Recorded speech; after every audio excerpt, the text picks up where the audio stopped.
নমস্কার, গোল টেবিল ফুটবলের বৈঠকি আলোচনায় আপনাদের স্বাগত। আমরা আবার ফিরে এসেছি।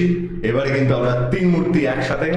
আমার ডান দিকে আছে গৌরব, আমার বাঁ দিকে আছে দেবজয়দা, এবং আজকের যে বিষয়টা নিয়ে আমরা আলোচনা করতে চলেছি সেইটা এতটাই গুরুত্বপূর্ণ যে জন্য আমাদের তিনজনকে একসাথে এসে বসতে হয়েছে।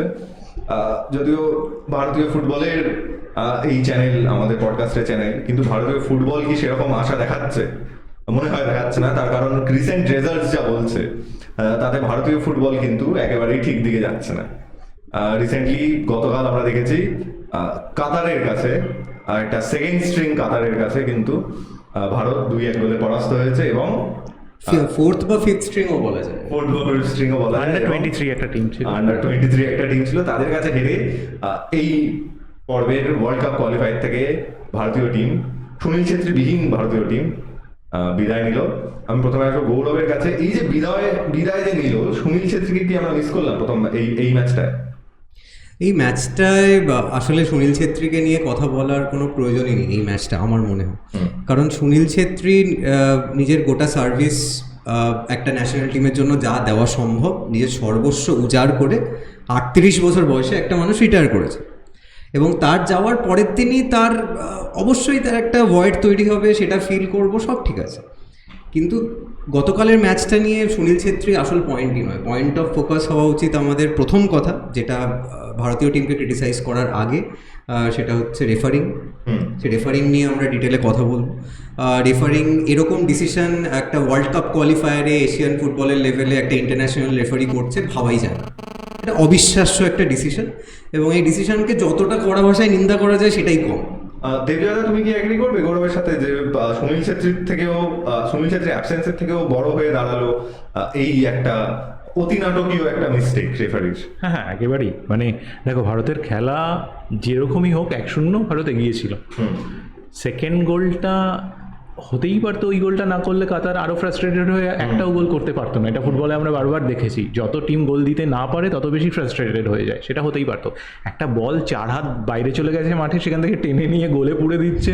আর এটা কাতারের মতো একটা জায়গায়, থার্ড ওয়ার্ল্ড কোনো কান্ট্রি তো কাতারকে আমরা বলতে পারি না, সেখানে এরকম হচ্ছে, এটা একটা অবিশ্বাস্য ব্যাপার।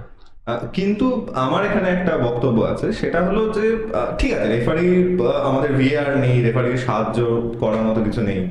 আমরা রিপ্লেতে দেখেছি যে আমার এটা মনে হয় যে লাইন্সম্যানের কাছে ওই অ্যাঙ্গেলটা পাওয়ার মতো হয়তো লাইন্সম্যান ঠিক জায়গায় ছিল না, সেটা লাইন্সম্যানের দোষ। আমি একটা সম্পূর্ণ অন্য কথায় গৌরবের কাছে আসবো।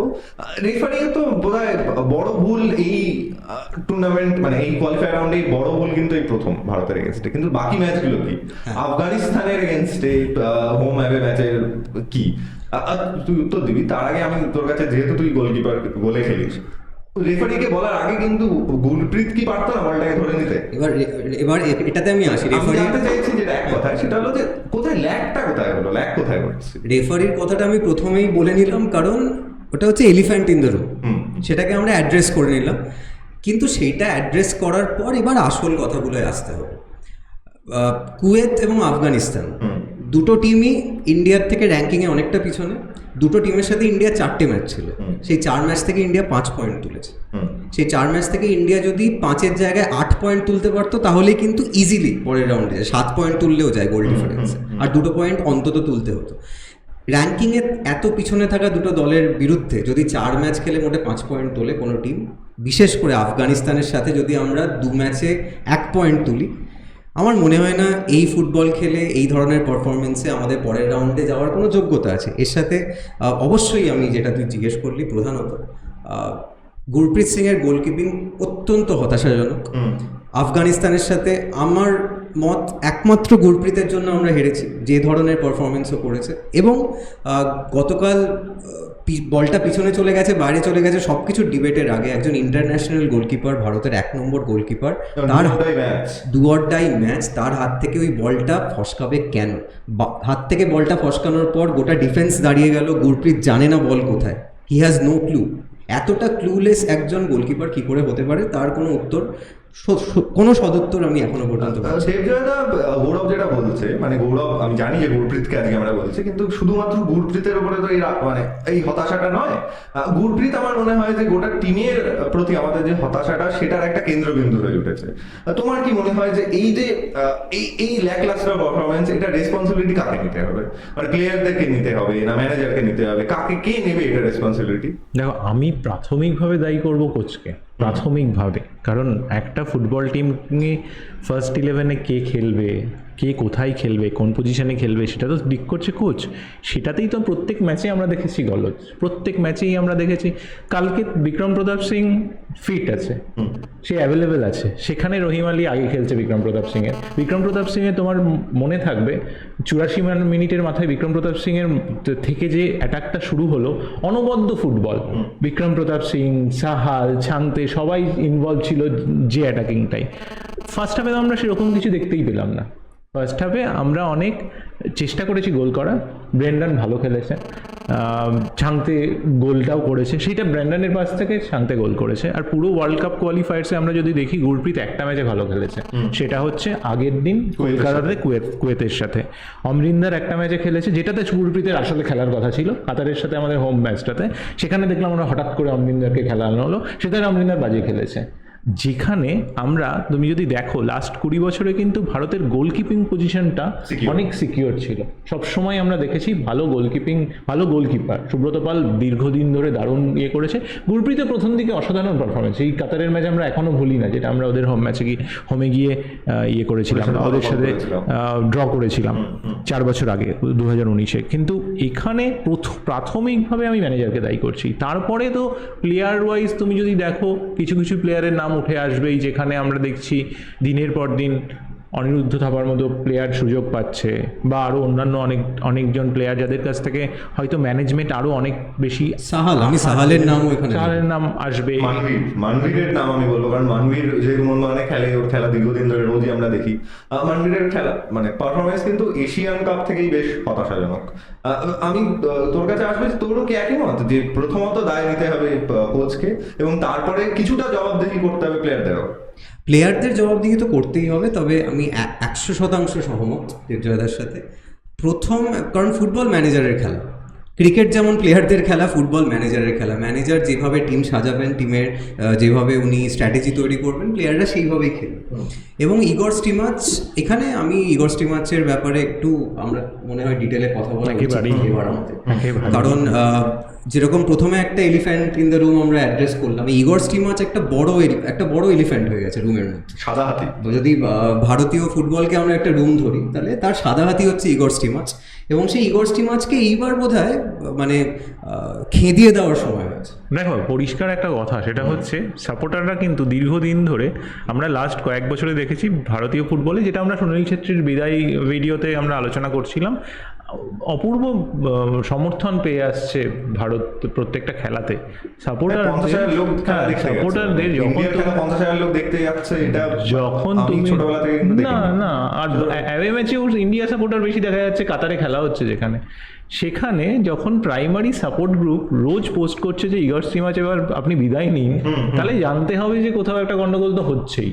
কারণ যদি মানে প্রত্যেকটা ব্লু পিলগ্রিমসের পোস্ট তুমি দেখো, মানে কতটা বীতশ্রদ্ধ হলে ওরকম ডেডিকেটেড একটা সাপোর্ট গ্রুপ সমানে নিজের কোচের এগেনস্টে পোস্ট করে, ওরা কিন্তু একেবারেই এটা করতো না। কিন্তু মনে হয় না যে স্টিমাচ যে প্রেসারে আছেন, সেটা কিন্তু কখনোই তার যে প্রেস কনফারেন্স, তিনি যেভাবে টিভির পর্দায় এসে বারবার নিজের অনেক তাদের জার্নালিস্টকে, ফুটবলে ইন্ডিয়ার ইউটিউব সিন এখন এতটা ভালো হয়ে গেছে, সেখানে অনেক ইউটিউবারদের যে ইন্টারভিউ তিনি দিয়েছেন, কখনোই তাকে মনে হয়নি কিন্তু যে তিনি এই প্রেশারটা ফিল করছেন। অন্যদিকে যেটা মনে হয়েছে, তার যে এক্সপ্লেনেশন টিম সিলেকশনের পেছনে বল, ম্যাচের ট্যাকটিক্যাল অ্যানালিসিসে বল, সেখানে কিন্তু অনেক বেশি, আমি কি বলবো, অজুহাত অনেক বেশি তার এই টেনিওরটাকে কিভাবে তুই দেখবি? 2019-এ যখন উনি এসে জয়েন করেছিলেন, ভারতের র্যাঙ্ক ছিল 100 থেকে 109-এর মধ্যে 2019-এ আমরা ঘোরাফেরা করেছিলাম। আজকে দাঁড়িয়ে ইগর স্টিমাচের কন্ট্রাক্ট বোধহয় পরের বছর শেষ হয়ে যাচ্ছে, সেখানে আমরা 121। আমার মনে হয় প্রথম দিকে একটা খুব আশার জায়গা তৈরি হয়েছিল ইগর স্টিমাচকে নিয়ে। একদম প্রথম দিক থেকে যদি শুরু করি, ক্রোয়েশিয়ায় উনি নাকি লুকা মডরিচকে কোচিং করিয়েছেন এবং উনি ইগো স্টিমাচ নিজে খুব নাম করা একজন প্লেয়ার ছিলেন। এবং যখন আমাদের বারবার এটা আমরা বলেছি, উনি প্রথম যখন ইন্টারভিউ দিয়েছিলেন ওনার প্রিপেয়ার্ডনেস দেখে নাকি এআইএফএফ চমকে গেছিল যে উনি ডোমেস্টিক প্লেয়ারদের এত ভালো করে চেনেন। সেই ইগো স্টিমাচ যখন আস্তে আস্তে আমরা দেখলাম ইন্ডিয়ান টিম একটু ভালো খেলা শুরু করলো, তখন উনার একটা কোটেরই তৈরি হলো। উনি কিছু প্লেয়ারের উপরেই শুধু ট্রাস্ট করা শুরু করলেন। উনি যে চাপে নেই সেটা উনি বোঝাচ্ছেন। উনি সত্যিই চাপে নেই সেটা আমরা আদৌ কি জানি?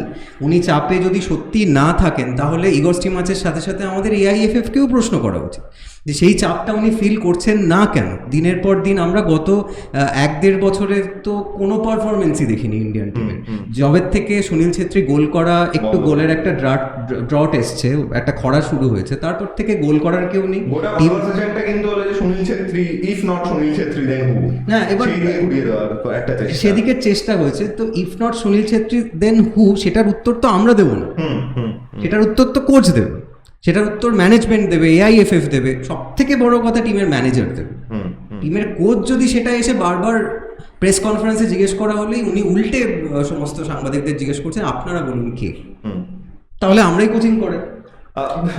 হ্যাঁ বলো। যখন ইগো স্টিমাচ এসেছিলেন তখন তো সুনীল ছেত্রীর বয়স হয়ে গেছে। তো ইগো স্টিমাচ তো এটা জানতেন যে সুনীল ছেত্রী কোনো না কোনো একদিন আগামী 2-3 বছরের মধ্যে রিটার্ন নেবেন। তাহলে এই 4 বছরে উনি করলেনটা কি? একটা কোচ যদি প্লেয়ারই না তৈরি করতে পারেন, মানে একজন ডেডিকেটেড টাইম তো কিছু জনের ওপর দিতে হবে, উনি ভুল লোকের ওপর টাইম দিয়েছেন। আমি সেটাই এই প্রশ্নটাতেই তোমার কাছে আসছিলাম যে একজন কোচের, ইন্টারন্যাশনাল টিমের একজন কোচের কাজ, মানে তুমি যদি মালয়েশিয়ার যদি কোচ হও বা ধরো আরো ভানুয়াতুর তুমি ধরো কোচ, ঠিক আছে, এবার তুমি কি চাইবে যে ভানুয়াতুর সেই মুহূর্তে গিয়ে যে ইন্টারন্যাশনাল সিলেকশনের যে 11 জন আছে তাদেরকে তুমি কোচ হিসেবে কি তুমি পাস দেওয়া, তাদের রিসিভিং সেই দিকে মন দেবে, নাকি তোমার কাছে যে পিকে ব্যানার্জি এরকম বলতেন, আমি বারবার বলি, তোমার কাছে যে আইটেম আছে সেই আইটেম দিয়ে তুমি তোমার অনুযায়ী সব থেকে সুস্বাদু যে রান্নাটা হয় সেটা তুমি করে খাওয়াবে? একেবারে তুমি তো আর আপুইয়াকে তুমি তো পাস দেওয়া শেখাতে পারবে না। আপুইয়া যে ক্যালিবার আছে সেইখানে আপুইয়া কতটা এফেক্টিভ হয় যাতে কুয়েতকে হারাতে পারি আমরা কি সেইটা করা উচিত? আমার এটা মনে হয় একেবারেই তাই। সেইখানে কি তাহলে সেখানে একেবারেই ফেল করলেন, মানে একেবারে ডাহা ফেল করলেন, প্রথম কথা। দ্বিতীয় কথা, সন্দেশ জিঙ্গনকে তুমি তো হেড দিয়ে ক্লিয়ারেন্স শেখাবে না। সন্দেশ জিঙ্গনকে তুমি শেখাতে পারো আমার সিস্টেমে তুমি এই পজিশনে থাকবে। একটা কোচের তো সেটাই দায়িত্ব যে এই প্লেয়ারগুলো খেলবে এই কোচে, আর সেটা সেই সঙ্গে সেটাও তার বোঝা উচিত যে আমার এই পজিশনে সবচেয়ে ভালো প্লেয়ার দেশের মধ্যে কে, যার পেছনে আমি 3 বছর সময় দেব। সেটা তো আমার মনে হয় কোনোদিনই তিনি বুঝতে পারলেন না আজ অব্দি। ওই যে তিনি বারবার কিন্তু ইগো স্টিমাচ এটা বলেছে, আমি অ্যাপ্রিসিয়েটও করেছি প্রথম দিকে, যে তিনি অলওয়েজ এফসির আগে নিয়ে আমাদের কথাও হয়েছে যে আমি একটা সেট আপ, মানে একটা প্লেয়ার পুল তৈরি করছি, সেখানে নতুন কোনো প্লেয়ারের এসে ফিট হওয়া একটু মুশকিল, করুন, কিন্তু সেই পুলের প্লেয়ারগুলো যাদের ওপর আপনারা ভরসা করছেন দিনের পর দিন, তারা যদি ফেল করে তাহলে তো সেটা চেঞ্জও করতে হবে। আর যারা আমাদেরকে আশা জাগাচ্ছে লোকাল লিগে তাদেরকেও তো সুযোগ দিতেই হবে। এটা তো হতে পারে না আমার একটা পুল আছে বলে উদাহরণ দিনের পর দিন খেলে যাবে ন্যাশনাল টিমে, মানে তিনি পাসই দিতে পারছেন না, তাও উদাহরণ দিনের পর দিন ন্যাশনাল টিমে খেলে যাচ্ছে। আগের দিন যে গোল মিস করেছে কুয়েতের বিরুদ্ধে, ওটা মিস, মানে ওটা এখানে 3 জনই গোল দিতাম, আমি দায়িত্ব নিয়ে বলছি। তার ঠিক পরের ম্যাচে তাকে 11 নম্বর জার্সি দিয়ে 11 নম্বর জার্সি রহিম আলী কি করে পেতে পারে? আমাকে বোঝাও, সারা বছর আইএসএল এ রহিম আলী কি করেছে যে জন্য ও ডিজার্ভ করলো 11 নম্বর জার্সি? অত সহজ নাকি সুনীল ছেত্রী জার্সি পেয়ে যাওয়া? একটা টিম সিলেকশন নিয়ে যখন আমি সোশ্যাল মিডিয়া বল বা যেখানে আরেকটা কথা আছে আমার, যে কোচের এগেনস্টে এই অ্যালিগেশন ওঠে যে জ্যোতিষী দিয়ে টিম সিলেকশন করা হয়, আমার মনে হয় তো মানে সেটা কিন্তু মানে আমার মনে হয় যে এই যে জ্যোতিষী দিয়ে টিম সিলেকশন করাটা, এটা কিন্তু একটা ওভারঅল এআইএফএফ এবং আমাদের ইন্ডিয়ান ফুটবল কোন জায়গায় দাঁড়িয়ে আছে সেইটার একটা নিদর্শন। হ্যাঁ, মানে একটা রিউমারের তো একটা লেভেল থাকে। হ্যাঁ, মানে যা খুশি, মানে কি রিউমার উঠতে পারে যে প্লেয়াররা ড্রেসিং রুমে মারামারি করেছে, হতেই থাকে, জন রাইট আমরা শুনেছিলাম বীরেন্দ্র সেহবাগকে চড় মেরে দিয়েছে, এইসব হতে পারে কি না জ্যোতিষী দিয়ে। মানে আমাদের খেলাটা কোন জায়গায় গেছে, কোন জায়গায় আমরা দাঁড়িয়ে আছি, এটার প্রমাণ হচ্ছে এই রিউমার। দেখো, প্লেয়ারদের মধ্যে ঝামেলা খুব স্বাভাবিক, কারণ সবসময় একটা ফুটবল এরকম একটা বডি কন্ট্যাক্ট গেম, একটা হিটেড মোমেন্ট থাকে, সেখানে আমরা মাঠে দেখি অনেক সময় লোকজন নিজের কুল রাখতে পারে না, ঝামেলা করে, তারপরে সেটা মিটেও যায়, সেগুলো একেবারে নর্মাল। জ্যোতিষী দিয়ে টিম সিলেকশন কি করে রিউমার হতে পারে?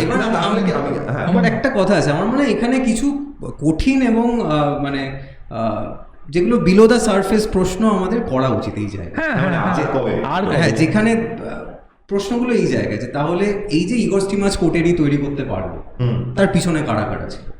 ইন্ডিয়া টিমে কি তাহলে এমন একটা গ্রুপ আজ তৈরি হয়ে গেছে বা ছিল বা এখনো আছে যারা ইগর স্টিমাচকে প্যাসিভলি এটা সমর্থন করছে? সেই সমর্থনেই কি ইগর স্টিমাচ এই জায়গায় পৌঁছেছে? অবশ্যই ইগর স্টিমাচের পক্ষে একা এরকম একটা সিস্টেম চালানো তো সম্ভব নয়। উনি হয়তো খুবই ধুরন্ধর একজন মানুষ যিনি AIFF এর সমস্ত লুপহোলগুলো বুঝতে পেরেছেন।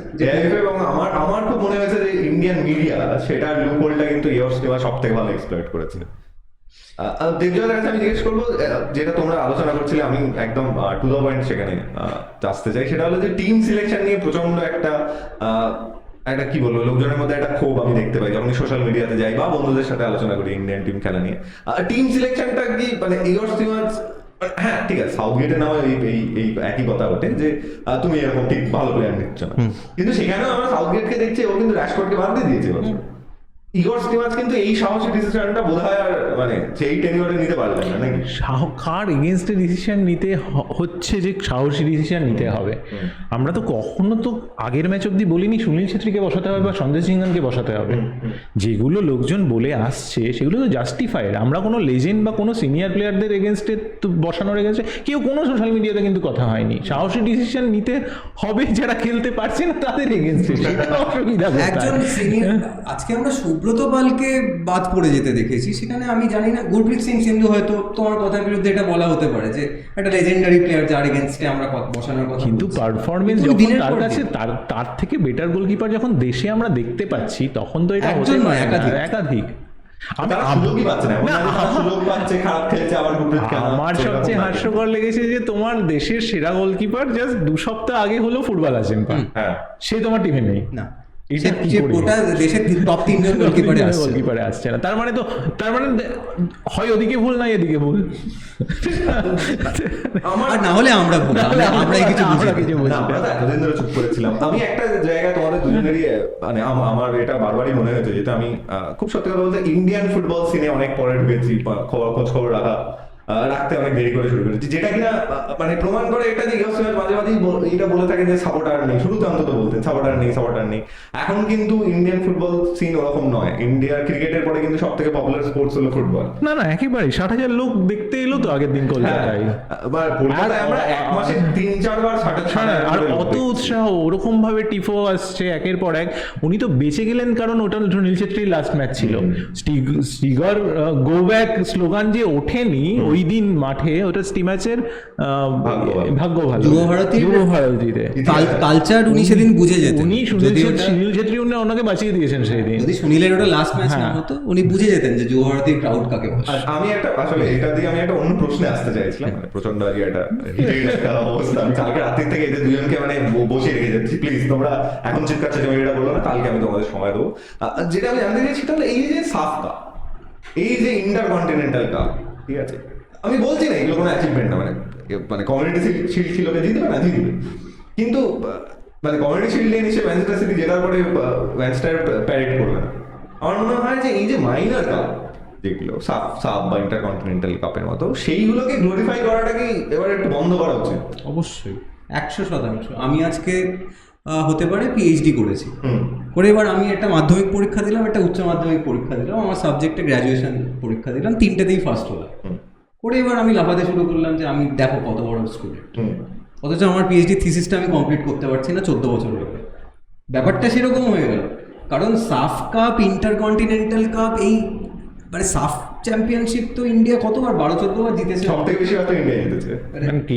এগেনস্টে তো দারুণ সব টিম। হ্যাঁ, মানে পাকিস্তান, বাংলাদেশ, নেপাল। সাফ চ্যাম্পিয়নশিপ জেতার জন্য তো তাহলে তো ইগর স্টিমাচকে প্রয়োজন নেই। আজকে টিমের যে ক্যাপ্টেন তাকে যদি প্লেয়ার কাম ম্যানেজার করে দেওয়া হয়, সেই সাফ চ্যাম্পিয়নশিপ জিতিয়ে দেবে। আর বহু বছর ধরে তো উনি একটাই কথা বলে আসছেন যে আমার 3 সপ্তাহের ক্যাম্প দরকার, এই তো ক্যাম্প হলো, 2 ম্যাচে 1 পয়েন্ট, তাও একটা আন্ডার 23 টিমের সাথে আর একটা কুয়েতের সাথে। এবং মেক নো মিস্টেকস, এই আন্ডার 23 কাতারের সাথে এমন কিন্তু নয় যে আমরাই ডমিনেট করেছি, কাতার 2টো কাউন্টার অ্যাটাকে গোল দিয়ে গেছে, তা কিন্তু নয়। এখন সবাই আমি দেখছি চতুর্দিকে শুধুমাত্র ডিসিশনটা নিয়ে কথা বলছে, অথচ কাতার কিন্তু গোটা ম্যাচটা ডমিনেট করেছে। হ্যাঁ। কাতার ইচ্ছা করলে ওটা 4-5 গোলে জিততে পারত। আমরা কয়েকটা ঝলক দেখিয়েছি কালকে, আমরা তুলনামূলকভাবে আমি বলবো বেটার ফুটবল খেলেছি, আমরা যা খেলে এসেছি আফগানিস্তানের ঠিক, সাথে কিন্তু আমি এইরকমও কিন্তু- লোকজনের কথাবার্তা দেখেছি যে এই ফুটবল ভারতীয় ফ্যানরা সারা জীবন মনে রাখবে না। না না না, এটা বাজে কথা। এর থেকে ভালো খেলা বরং আমরা কুয়েতের সাথে সেকেন্ড হাফে খেলেছিলাম ওদের Absolutely. মাঠে, একদম। যখন যেটা আমরা মনবীর জিতেছি, যখন যেটা আমরা জিতেছি। জিতেছি, ওই শেষ ভালো খেলা, তারপরে আর কোনো ভালো খেলিনি আমরা। কুয়েতের এগেনস্টে কলকাতায় ম্যাচটা বলো না, এটা নিয়ে তো আমরা মানে মাথা গরম হয়ে গেছিল বলে আর কোনো আলোচনাই করিনি। ওই ম্যাচটাই তুমি আমরা ফুটবল সেদিন নিয়ে কি ঠিক করবে? করেছিলাম যে একসাথে একটা রাউন্ড অফ ভিডিও হবে স্টেডিয়াম থেকেই, স্টেডিয়াম থেকে, কিন্তু করিনি, কারণ কারণ ওই ম্যাচটা মানে নিয়ে করার মতো অবস্থায় ছিলাম হ্যাঁ, না আমরা। ওই ম্যাচটা নিয়ে শুধুমাত্র সুনীল ছেত্রীর বিদায় ম্যাচ হিসেবেই মনে রাখা হবে, ফুটবলকেও মনে রাখা হবে। বলেই বোধহয় আমরা এবং সুনীল ছেত্রী খেলার শেষে যে অতটা ভেঙে পড়েছিলেন, আমার মনে হয় ওই ফুটবলটা তার একটা প্রধান কারণ। উনি ওনার কষ্ট তো হওয়া স্বাভাবিক, কিন্তু মানে ওই ফুটবল উনি আরো ভেঙে পড়েছিলেন যে আমি কোথা কি ছেড়ে যাচ্ছি, কোন ধ্বংসস্তূপ আমি রেখে যাচ্ছি। আর সেদিনও কুয়েত গোল করে দিয়েছিল, অলমোস্ট কুয়েত দুটো চান্স তো ইজি চান্স হয়ে, সেই দিন বরং গুরপ্রীত দারুণ খেলেছিল, একটা ওপেন গোল অলমোস্ট বাজিয়ে দিল, কিন্তু তো ভালো গোলকিপারই না, সে আর দীর্ঘদিন ধরে ইন্ডিয়াটা খেলছে কেন, কিন্তু এরকম ইনকনসিস্টেন্ট না পারফরম্যান্স না এখন গুরপ্রীত আর ভালো গোল সেদিনের সেভগুলো কুয়েতের বিরুদ্ধে রেগুলেশন সেভ। আর আমরা এই ডিসকাশন যদি চলতে থাকে তাহলে এই ডিসকাশন মোটামুটি একটা 2 ঘন্টার পডকাস্ট হবে। আমি দুজনের কাছে জানতে চাইবো যে প্রথমে আমি তোর কাছে জানতে চাইবো যে এরপরে কি, মানে যেরকম আমরা তিনজনই একমত স্টিমাচের এবার বিদায় নেওয়ার সময় এসে গেছে, বিদায় স্টিমাচ, এরপরে কি মানে কোচ বদলাবো, সেই তো একটা কোচ নতুন করে বদলাবো, সে এসে আবার তার একটা স্টাইল নিয়ে আসবে, কি করতে হবে? না, স্টিমাচ প্রথম কথা, স্টিমাচের কুইট পোস্ট আমি এখনো দেখতে পাইনি, আসেনি এখন, আসেনি এখনো। আমরা এটা- ওয়েট করে আছি। আমরা ওয়েট করে আছি সেইটা আসলে, কারণ এমনও হতে পারে যে স্টিমাচই থেকে গেলেন আরো 5 হয়তো বছর। 2 বছর 2 বছর এক্সটেনশন করল দিল। কারণ ন্যূনতম লজ্জা থাকলে সেটা উনি করবেন না, কিন্তু হয়তো সেটা ওনার নেই। আমরা ওয়ার্ল্ড কাপ কোয়ালিফায়ার থেকে বেরিয়ে গেলাম, এবার আমাদের এশিয়ান কাপে কোয়ালিফাই করার জন্য ফাইট করতে হবে। 121 তো র্যাঙ্কিং এখন, বাহ। এটা কোনো মজা নয়, এটা ফ্যাক্ট। হ্যাঁ। আমাদের এবার এশিয়ান কাপে আমরা কোয়ালিফাই যদি না করতে পারি তাহলে আমাদের সাফ চ্যাম্পিয়নশিপের জন্য ফাইট করতে হবে নেক্সট। আশা করছি সাফ চ্যাম্পিয়নশিপে কোয়ালিফায়ার কিছু নেই, না আর ওটা আমরা খেলি কোনো কিছু না হলে আমরা আইএসএল দেখবো, আই লিগ না, ডেকে আনবো ঘরে আরো ওয়ান আউটের মতো টিমদের, হ্যাঁ ওদের মতো টিমকে। সুতরাং আমি হয়তো খুবই সিনিক হয়ে পড়ছি, সার্কাস্টিক ভাবে কথা বলছি, তার প্রধান কারণ অত্যন্ত হতাশ লাগছে। এরপরে নতুন কোচ আসবেন, আমার মনে হয় যে কাতার যদি ফার্স্ট টিম 10 গোল দিত তাহলে বোধহয় এতটা খারাপ লাগতো না, আমার কিন্তু এটা না না পরিষ্কার না না না না হাফিজ টাফিজ খেলতো, অ্যাটলিটিক কত ভালো ফুটবল দেখতাম, তার থেকে এটা ঠিক তার আছে। থেকে ওটাই ভালো। এরপরে কিছুই না, নতুন আবার কোচ আনতে হবে, সিস্টেম যেটা আমরা বারবার বলছি, সিস্টেম পাল্টাতে হবে, নতুনভাবে সব কিছু সাজাতে হবে, কোচ যা চাইছে তাকে সেটা দিতে হবে। আইএসএলকে টপ টিয়ার লিগ অলরেডি করা হয়েছে, সেখানে রেলিগেশনের ব্যবস্থা করতে হবে। সেকেন্ড টিয়ার থেকে অলরেডি টিম উঠছে, 20টা বা 16টা 18টা টিমের একটা ফার্স্ট ডিভিশন করতে হবে। সারা বছর ফুটবল খেলতে হবে ভালো করে। মোট কথা এসে সারা বছর football। আমরা কিন্তু গোল টেবিল ফুটবলের টিম গোল টেবিল থেকে আমরা ভেবেছি যে একটা প্ল্যান আর কি, পাওয়ার পয়েন্ট প্রেজেন্টেশন করে একটা প্ল্যান আমরা তৈরি করে সেটাই AIFF কে পাঠাবো। যে কি করে ফুটবলটা বদলানো যেতে পারে। না না, সে ব্লুপ্রিন্ট কিন্তু আমরা দিতে পারি, আমরা নিজেদের মধ্যে রোজই আলোচনা হচ্ছে এই নিয়ে প্রায়। ঠিক আছে, আপনারাও জানান যে এইবার কি স্টিমাচের কি বিদায় নেওয়া উচিত নাকি মানে এটা তো প্রশ্নই না, আচ্ছা, এটা প্রশ্নই না। বলে কবে নেওয়া উচিত এটা প্রশ্ন। ভারতীয় ফুটবল, ইন্ডিয়া টিম ফুটবলে এগিয়ে যেতে গেলে কি করতে হবে, আপনাদের মতামত আপনারা লিখে জানান। আমাদের সমস্ত সোশ্যাল মিডিয়া হ্যান্ডেলসগুলো আপনারা ডেসক্রিপশন বক্সে পেয়ে যাবেন, সেটাকে লাইক করুন, শেয়ার করুন, সাবস্ক্রাইব করুন, আর মানে বলতে বাধ্য হচ্ছে যে আমাদের সাথে থাকুন আর ভারতীয় ফুটবলের পাশে থাকুন।